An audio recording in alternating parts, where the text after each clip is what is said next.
Welcome to the Marvelous Middle Age Podcast, where we are building a community of people who are in the midst of midlife, sharing our stories and learning from each other along the way. Each week, I'll have a guest join me to discuss a topic that impacts our lives and touches on some aspect of midlife. We'll discuss relationships, transitions, health and well-being, parenting, careers, and more. My goal is to encourage and support you and help you thrive as you navigate this adventure of midlife. Join me here each week for the Marvelous Middle Age Podcast.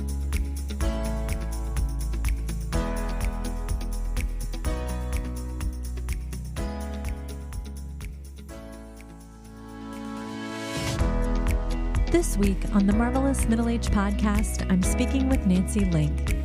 Nancy is a mother to 2 daughters, a sister, an aunt, and friend to many. She is an experienced finance professional who is willing to share her lived experience with those who are ready to learn. In this episode, Nancy shares how she has developed resilience throughout her career and how she has created space in her life for working on herself and learning new skills. She shares the importance of the mind-body connection and putting practices in place to help you thrive. Nancy reminds us that when you are open to it, you can observe patterns of behavior that may not be serving you well, and that you can change those patterns if you are open to doing so.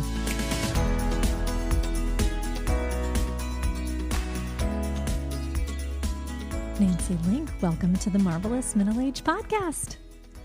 Thank you, Nicole. It's my pleasure to be here. Thank you for asking. Oh, yes. I am so excited. We had a wonderful Zoom call, which when I reflect on it, we probably should have recorded that. It was so good, our conversation. So it made me really excited to have you here today because you have such a great story and such incredible words of wisdom that I know are going to be impactful today. But before we get into your episode, can you just introduce yourself briefly, share a little bit about yourself, your family, and what you do? I'm Nancy Lynk. I'm originally from Central Iowa. Still have a lot of family in that area where the Century Farm is located. And I have 2 adult daughters. In my other day job, I am with U.S. Bank. I'm a middle market commercial lender.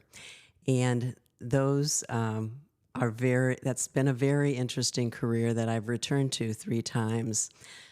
It's the ability to work with private companies and their management teams and owners and create great economic vitality for people in Eastern Iowa. And so that's what I do. I love that. You know, I think sometimes when you think of the banking industry or the financial industry, you don't really equate it with the people side of things. And I think if anything, it's so people focused. It's so client focused. You are helping people, whether it be with their personal finances or their organizational, corporate finances, you're helping them build their dreams and explore opportunities. And what could be more human focused than that, right? Helping people, create a wonderful life for themselves and their families. Yeah. So that's awesome. The lives that they want to live. It's been very, very satisfying work for now parts of 4 decades. Wow. I love that. You've probably seen it all and heard it all. Or maybe when you just think you have, then you hear something else and you're like, oh. It's more the latter. It's like, I've heard it all, but that's a new one. Okay. I love it. I love that. That's great. So you and I were introduced by Lindsay Leahy, who is just a wonderful person. I'm so glad that she connected us. So thank you, Lindsay, if you're listening. I appreciate the connection to Nancy. When we met over Zoom a while ago, you shared your journey. And, this season I'm really focusing on women who are going through transformation, through change. They're trying something new, whether it be personally or professionally. Can you share just a little more about your journey and personally, professionally, and what led to you making some changes in your own life? Well, I too want to take a moment to thank Lindsay because I've had the benefit of doing some small group work with her. And she really understands how each of us develop to our potential and is an encourager of doing the very hard, sometimes self-work to get there. I have been in my profession, it's 43 years. So I have, as I've said, been in and out of commercial banking, now back in it for the third time.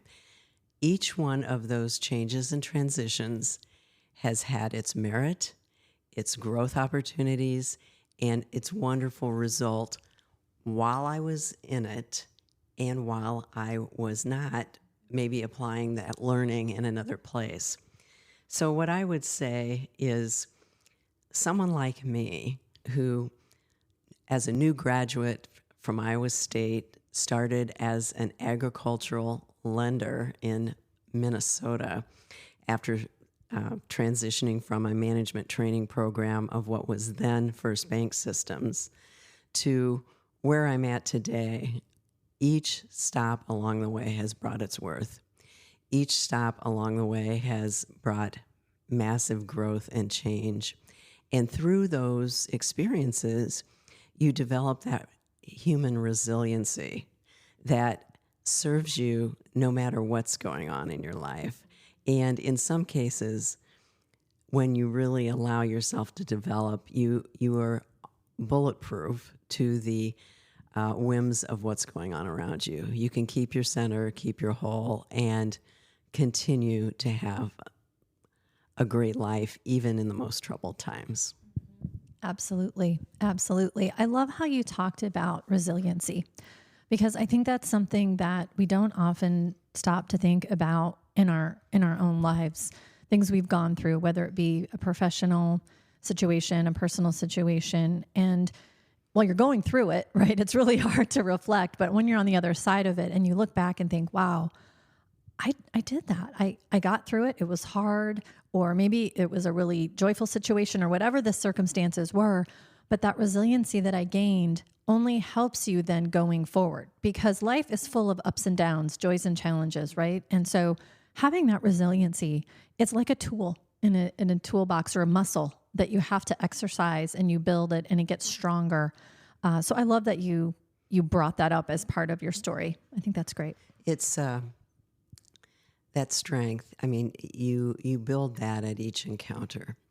And the reason it takes a little history and some perspective to really understand it is while you're in it, we are often operating in a day-to-day, sometimes hour-to-hour, moment-to-moment survival, or I've been in corporate environments largely most of my life.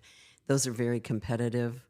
I have met and worked with countless wonderful people, but there's also some parts of that word, some parts of that are just hard to bear. Yep. And you're not always understanding what's happening to you until you've gone through it and can do the recap of what did I learn?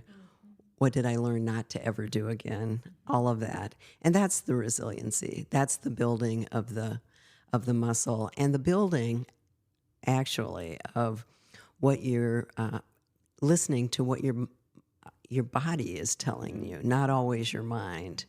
Your mind will allow your ego to take over and just keep at it. Your body gives you little indicators along the way that things need to change. Right. Absolutely. There's a couple of things I want to touch on there. One is your body does not forget. And I've experienced that personally. I know others who have experienced it personally, where maybe the anniversary or the experience will come up again in your life, and you'll have some kind of physical reaction to it, whether it be you're not sleeping well, or your stomach hurts or something, and you're trying to think, gosh, why am I feeling this way? And then if you remember, you're like, oh my gosh, yes, this happened to me before. I've been through this before. Or, oh gosh, it's the anniversary of X happening in my life. And those body feelings, changes, sensations come back to you, which I don't think we always really stop to acknowledge that does happen. And I'm sure if everyone listening thinks back, they've probably, had that happen to themselves. You also talked about going through challenging times. I'm sure you've had challenging situations in the corporate world. Anyone that's worked in the corporate world has probably run into a few of those. When I think about my time in the corporate world, I probably learned the most about myself and about that organization or that situation from people that maybe did give me a harder time or were more challenging to work with, or maybe it was a challenging client or whatever the case may be. I learned so much from that, even though it was hard to go through. It was stressful at the time. It was challenging for me. Going back and reflecting, it's like, wow, I really learned a lot about myself. I learned about how I might do things differently next time. So it's really powerful. Even those difficult times can bear fruit if you think about it. Well, I think, well said. And I think what we do, and it is a protection, when we are in challenging situations, and that, plus or minus, whatever that may be, we steel ourselves to simply get through. And so that habit and that coping skill is necessary, and we hone it to a fine science within us. When we want to learn from the experience and open ourselves to more potential, we have to create space. And again, in our lives, we get very wound up in what I call the chronic busyness of life, where we overscheduled, overcommitted, over everything. And until we recognize that in part, and then start taking the small, quiet moments for ourselves. Because when, again, these are learned behaviors and learned reactions from our experience. But if we want to change, we have to recognize what's happening.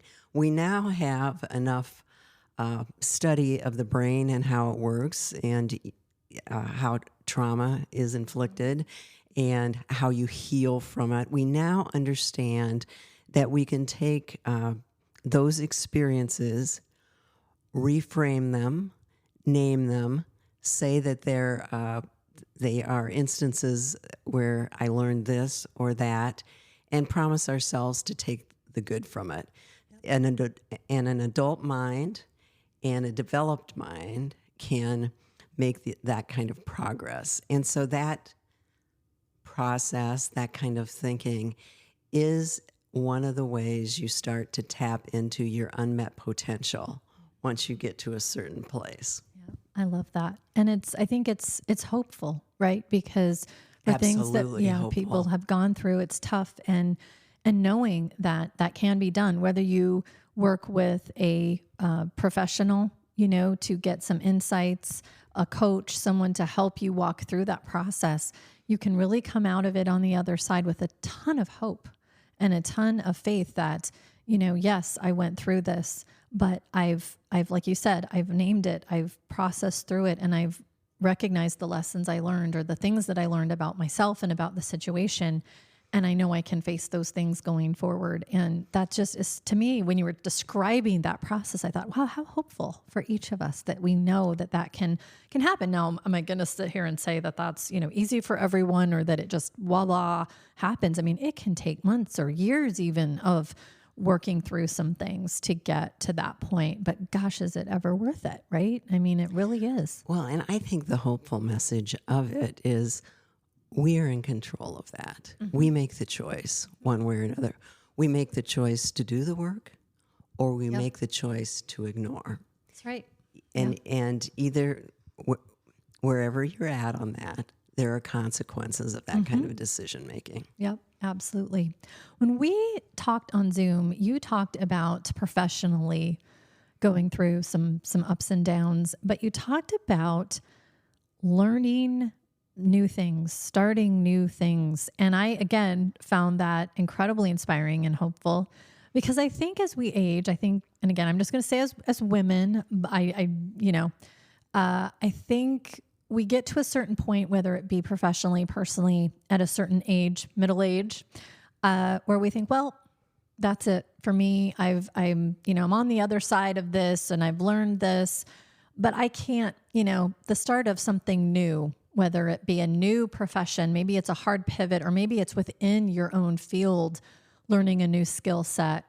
That's not possible for me. I'm just beyond that. But you shared that you had learned some new things. Can you talk a little bit about that and the impact that that's had on you? So the inquiry began, this was several years ago, as I'd just completed, it was then a record production year. And I remember thinking, is this all there is? Really, it was I started the search, and at that point, I began working with a life coach, and with the intent to change up the professional achievement. And by, again, creating space, looking at small differences I could do that were very much a part of me, that differentiated me from anyone else doing this work. And that pause of saying, is this all there is? That is not gender bound. All people have that moment. Yeah. And we all go about it in the way that we choose. Mm-hmm. What I discovered is in the work with the life coach is I had done transitions like this before.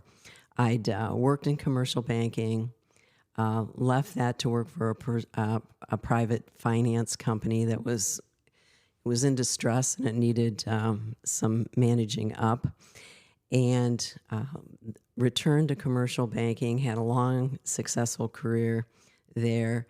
And during a financial crisis in 2008 and 9, I was severanced. And I took that time, because I'd had the prior experience, I took that time to learn about personal financial planning, become licensed in the field, and worked with an extraordinary certified financial planner, just learning the business. I was 50 years old, and I remember thinking, I am really quite an old dog here, but that act of learning and getting good at it was pretty amazing stuff. And that is, just trust my story, anyone who's listening. It doesn't have to be a big change, right? But where you are learning something new and building your confidence and building that resilience, it's worth every moment of it. I agree with you wholeheartedly. I would implore anyone who might be listening to this to try something new. And like you said, it doesn't have to be anything big. It doesn't have to be a dramatic career shift or anything like that.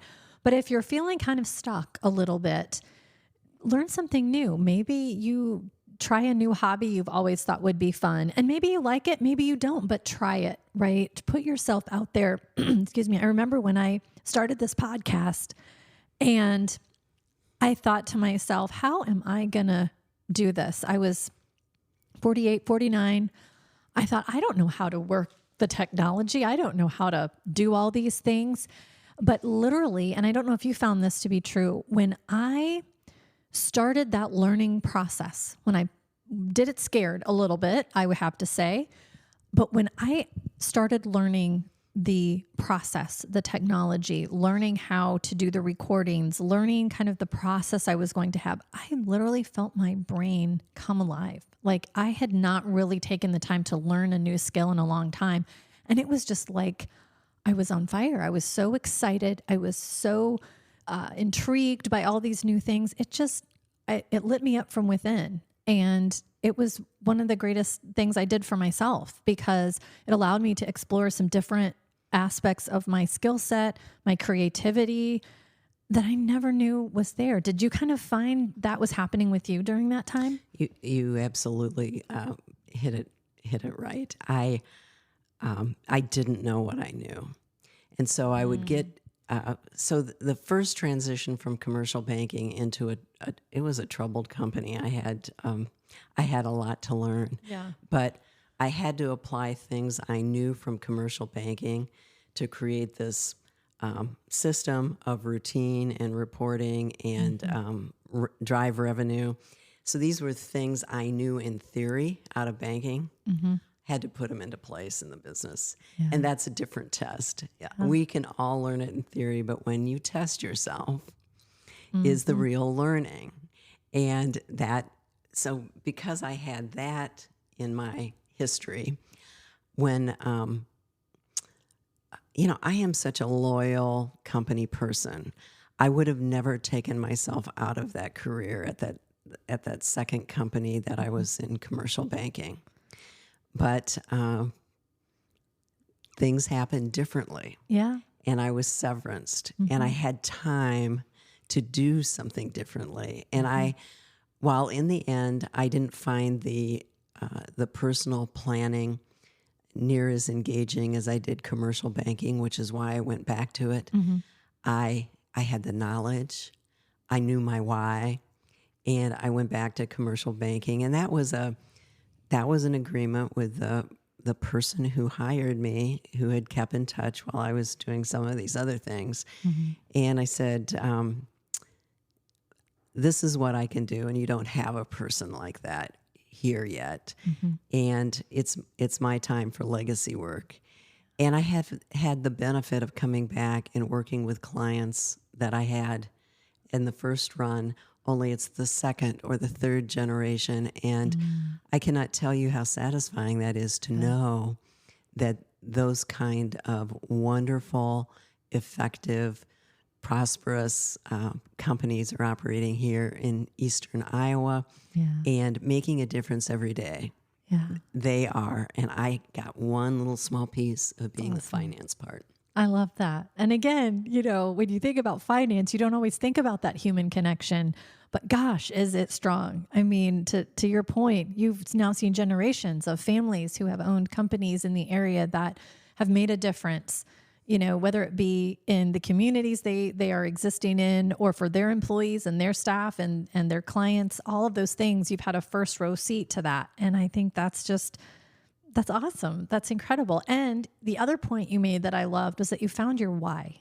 You realized that I learned this new skill in the personal financial planning, maybe not for me long term, but you took all of this incredible knowledge and experience that you have going back into commercial banking, and you found out, this is why I love this. This is why I want to do this. It's awesome. I had to get really honest about, where did this start for me? And I now call that, I come from a family business. The original business was hybrid seed corn. And I call some of my greatest learnings the pickup truck years, because I was riding around with either my dad or my grandpa. And my grandma had a huge part of this, really telling their story and coaching about, Grandpa said it really well: surround yourself with the best people you can find. You are not an attorney. You are not the accountant. You have to have your team with you, develop your team. I think I was sitting in the other side of the truck nodding yes and listening. And I was like 8 or 9 thinking, well, that's interesting. But that messaging came back. Yeah. Another message that he had, went through a pretty terrible year in 1972 with the southern corn leaf blight, and the business had to really pivot to make sure they had something to sell the next season. And afterwards, he said, take the big risk. What's scaring you is likely not to happen. And what happens, you just got to deal with in the moment and know that you can. Wow. That's powerful. Was very powerful because it is so right. Yes. The fear that keeps you back is nothing. Right. When you because look you at can't that, know what you're really facing. Exactly. And to his point, okay, if you are going through it and something does come up, you figure it out. Everything is figure outable, right? Everything. And it might be difficult. It might be challenging. It might be really hard, but don't let the fear hold you back, because you'll regret that for sure. And when things do come up, you've got what it takes to deal with it. What a powerful message to hear, even all those years ago, that is so applicable today. Absolutely. Well, and that's why we really all need the people in our lives that believe in us. I had never run a company till my customer came to me and said, "Have you ever thought about running X company?" And I laughed and said something like, What? no, as a matter of fact, no, I haven't. Yeah. But that person believed in me enough to make it happen. I said yes, and then what I learned was absolutely worthwhile. So Love that. the business of someone believing you can. My grandma was very involved in the family business. Bright woman, well ahead of her time. Yeah. Would say things like, you could run this company too. Wow. I have had the benefit of having a father who had an educated mother. Mm-hmm. And that has made a big difference for me, because I see myself differently because of how I was raised. Right. That is what I really try to help my clients see, my best friends see, my coworkers see about themselves, what they bring, the unique proposition they bring to any endeavor, because maybe they haven't had the same kind of help along the way that I have. So I do feel very called to the work I do in commercial banking. Yeah. Right thing, right time. Yeah. I love that. Oh my gosh. That's great. That's great. When we met on Zoom that time, you also talked about a mind-body connection and following your heart. And I found that, again, very fascinating, that was something you had recognized in yourself. Can you share more about that and how that has played a role in your life?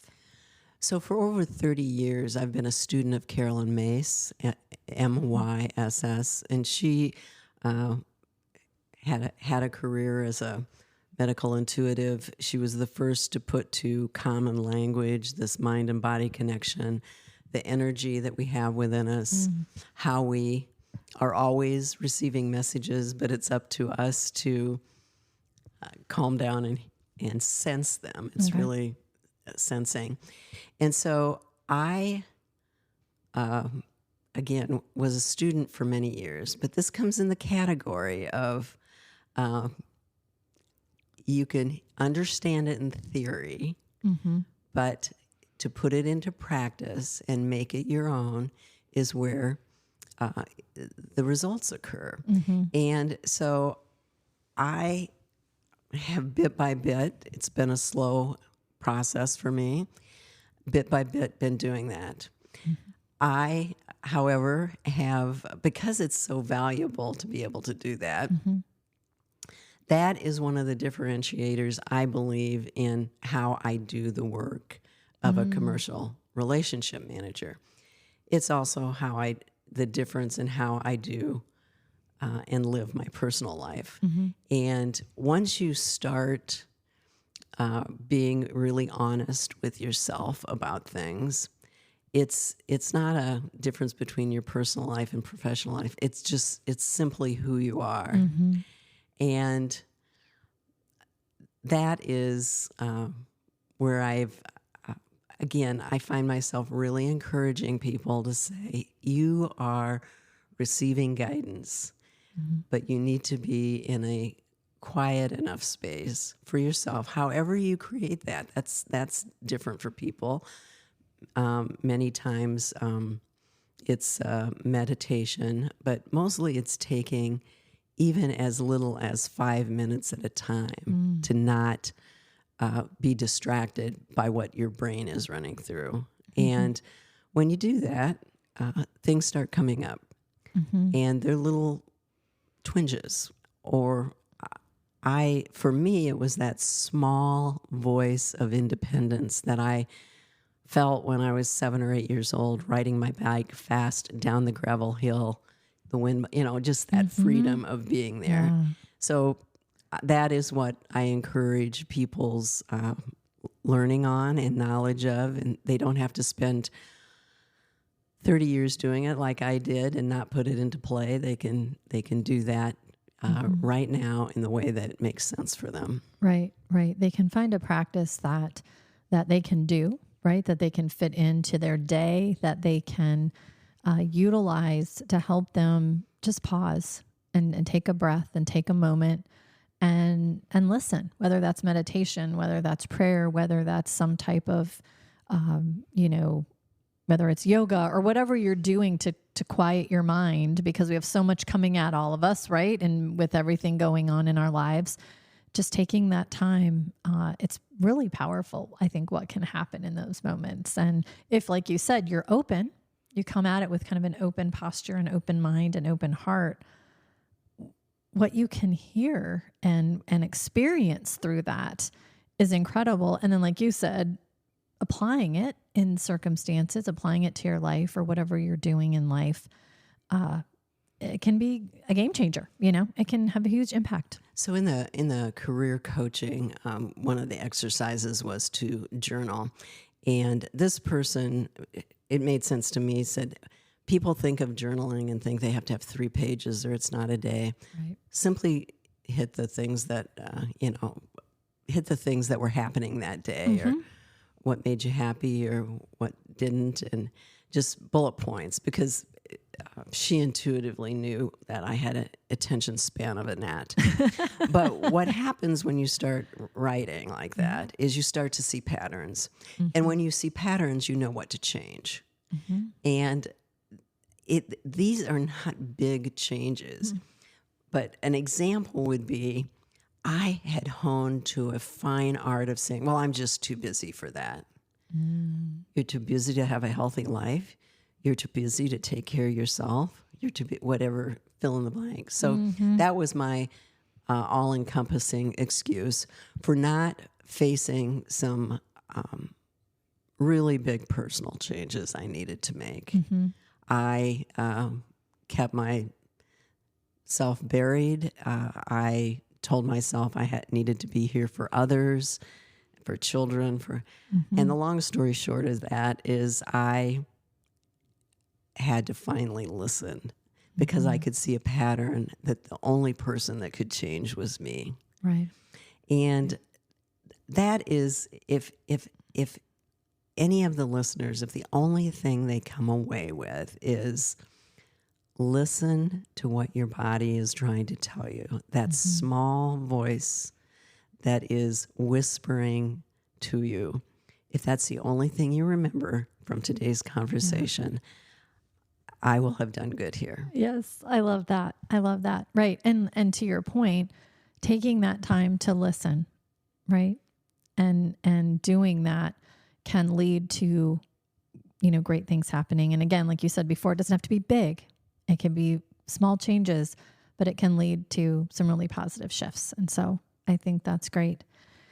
If you were speaking with someone today who was looking for some guidance around a season of considering changes, making some of those changes, say they come to you and say, gosh, Nancy, you know what, I've been doing this and I'm hearing that I should be doing this. Do you have any advice for someone who might be in the midst of that, and anything that you would want to share with them to work through that or to process through those feelings they're having?